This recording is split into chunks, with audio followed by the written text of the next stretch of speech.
ଟିକେ ଭଲ ଲାଗୁଛି। ହୁଁ ଛାତିରେ ଯେଉଁ ପେନ୍ ହେଇଥିଲା, ହଁ ଯେଉଁ ମେଡ଼ିସିନ ଏରା ଦେଇଥିଲେ, ହୁଁ ପାଖାପାଖି ଅଳ୍ପ କମିଛି, ହୁଁ କିନ୍ତୁ ଜୋରେ କଥା ହେଇପାରୁନି ହୁଁ କି ନିଶ୍ୱାସ ଠିକ୍ସେ ନେଇପାରୁନି। ଆଉ ହାତରେ ସବୁ ଗୋଡ଼ରେ ବି ହେଇଛି।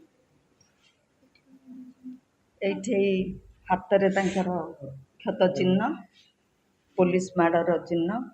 ଆଉ ଏଠି ବି ହେଇ ଦେଖନ୍ତୁ, ଜଣେ ଲୋକ ପ୍ରତିନିଧି, ଜଣେ ସରପଞ୍ଚଙ୍କର ଦେହରେ ପୋଲିସର କେମିତି ନିର୍ଯାତନାର ଚିହ୍ନ। ତାପରେ ଆମେ ଆଜି ଯାଇଥିଲୁ ତୁମ ଗାଁକୁ। ଗାଁର ସମସ୍ତ ଲୋକ, ଆବାଳ ବୃଦ୍ଧ ବନିତା, ସମସ୍ତେ ତମ ପାଇଁ ବହୁତ ଦୁଃଖିତ।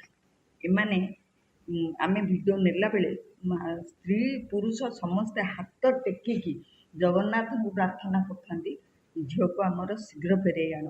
ତୁମେ ଗାଁର ଏତେ ଉପକାର କରିଛ, ଲୋକମାନେ ଭୁଲି ପାରୁନାହାନ୍ତି। ସମସ୍ତେ ରାସ୍ତାକୁ ଚାଲି ଆସିକି ଯେଉଁ ଜନସେବା କେନ୍ଦ୍ର ଭଙ୍ଗା ହେବାରୁ ତମେ ପ୍ରତିବାଦ କରିଥିଲ ବିଡ଼ିଓଙ୍କୁ ଆଉ ପୋଲିସ ଆଗରେ, ତା ପ୍ରତିଫଳ ତମକୁ ଏମିତି ଦିଆହେଇଛି। ଆମର ମଧ୍ୟ ତମ ପ୍ରତି ସହାନୁଭୂତି ସମବେଦନା ରହିଛି। ତୁମେ ଶୀଘ୍ର ଭଲ ହେଇ ବୀର ଦର୍ପରେ, ତମେ ଓଡ଼ିଆର ଝିଅ, ଓଡ଼ିଶାର ଝିଅ, ତୁମେ ସୁକ ଦେଇ, ତୁମେ ଝାନ୍ସୀ ରାଣୀ, ତୁମେ ଦୁର୍ଗାବତୀ, ସେଇଆ ଭାବିକି କେବେ ବି ପଛକୁ ହଟି ଯାଅନି, କେବେ ବି କାହା ଆଗରେ ମୁଣ୍ଡ ନୁଆଇଁ ଦିଅନି, ହେଲା। ଶୀଘ୍ର ଭଲ ହେଇଯାଅ, ମନ ଟାଣ କର, ଯେମିତି ଯେଉଁ ରାସ୍ତାରେ ଯାଉଥିଲ ସେଇ ରାସ୍ତାରେ ଆଗେଇ ଚାଲ। ତୁମେ ଜିତିବ, ତୁମେ ହେବ ଓଡ଼ିଶାର ଜଣେ ବିଜୟିନୀ ଲୋକ ପ୍ରତିନିଧି। ଆମେ ତମକୁ ଏଇ ରୂପରେ ଦେଖିବାକୁ ଚାହୁଁ, ହେଲା। ଧନ୍ୟବାଦ। ଭଗବାନ ତୁମକୁ ଶୀଘ୍ର ଭଲ କରି ଘରକୁ ଫେରି ନିଅନ୍ତୁ। ଭଗବାନ ତମକୁ ଶୀଘ୍ର ଭଲ କରିଦିଅନ୍ତୁ। ଯେଉଁ ସୁନ୍ଦରୀ ମୁହଁଟିକୁ ମୁଁ ଦେଖୁଥିଲି, ଯେଉଁ ଗର୍ଜନ କରୁଥିଲ, ମୋ ମୋବାଇଲ କାହିଁ ଛଡ଼େଇ ନେଲ, ମୋତେ କାହିଁକି ଏଥିରେ ପୋଲିସ ଭ୍ୟାନ୍ରେ ବସେଇକି ନେଉଛ, ସେଇ ଗୁଲଗୁଲ ଗୋରା ତକ ତକ ମୁହଁଟି ପୁଣି ଗୋରା ତକ ତକ ମଣିଷ ହେଇକି ଛୁଆଟିଏ ପୁଣି ଲୋକଙ୍କ ସେବାରେ ଲାଗିଯା। ଭଗବାନ ଅଛନ୍ତି ଇଏ ଆତ୍ମାର, ସେମାନେ ହେଲେ ପରମାତ୍ମାଙ୍କର ଅଂଶ। ମାନବ ସେବା ହିଁ ମାଧବ ସେବା। Thank you, thank you, thank you.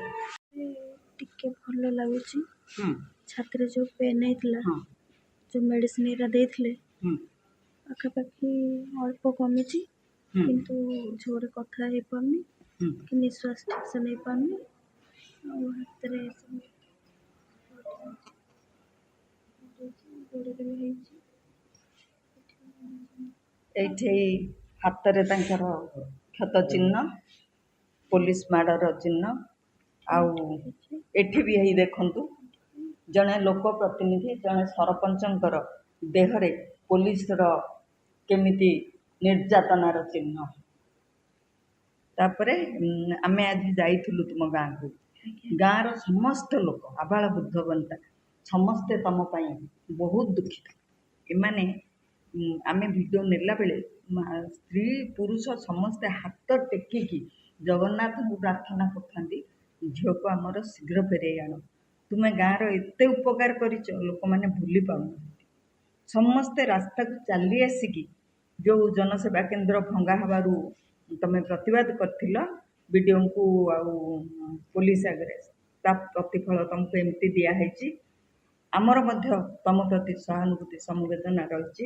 ତୁମେ ଶୀଘ୍ର ଭଲ ହେଇ ବୀର ଦର୍ପରେ, ତମେ ଓଡ଼ିଆର ଝିଅ, ଓଡ଼ିଶାର ଝିଅ, ତୁମେ ସୁକ ଦେଇ, ତୁମେ ଝାନ୍ସୀ ରାଣୀ, ତୁମେ ଦୁର୍ଗାବତୀ, ସେଇଆ ଭାବିକି କେବେ ବି ପଛକୁ ହଟି ଯାଅନି, କେବେ ବି କାହା ଆଗରେ ମୁଣ୍ଡ ନୁଆଇଁ ଦିଅନି, ହେଲା। ଶୀଘ୍ର ଭଲ ହେଇଯାଅ, ମନ ଟାଣ କର, ଯେମିତି ଯେଉଁ ରାସ୍ତାରେ ଯାଉଥିଲ ସେଇ ରାସ୍ତାରେ ଆଗେଇ ଚାଲ। ତୁମେ ଜିତିବ, ତୁମେ ହେବ ଓଡ଼ିଶାର ଜଣେ ବିଜୟିନୀ ଲୋକ ପ୍ରତିନିଧି। ଆମେ ତମକୁ ଏଇ ରୂପରେ ଦେଖିବାକୁ ଚାହୁଁ, ହେଲା। ଧନ୍ୟବାଦ। ଭଗବାନ ତୁମକୁ ଶୀଘ୍ର ଭଲ କରି ଘରକୁ ଫେରି ନିଅନ୍ତୁ। ଭଗବାନ ତମକୁ ଶୀଘ୍ର ଭଲ କରିଦିଅନ୍ତୁ।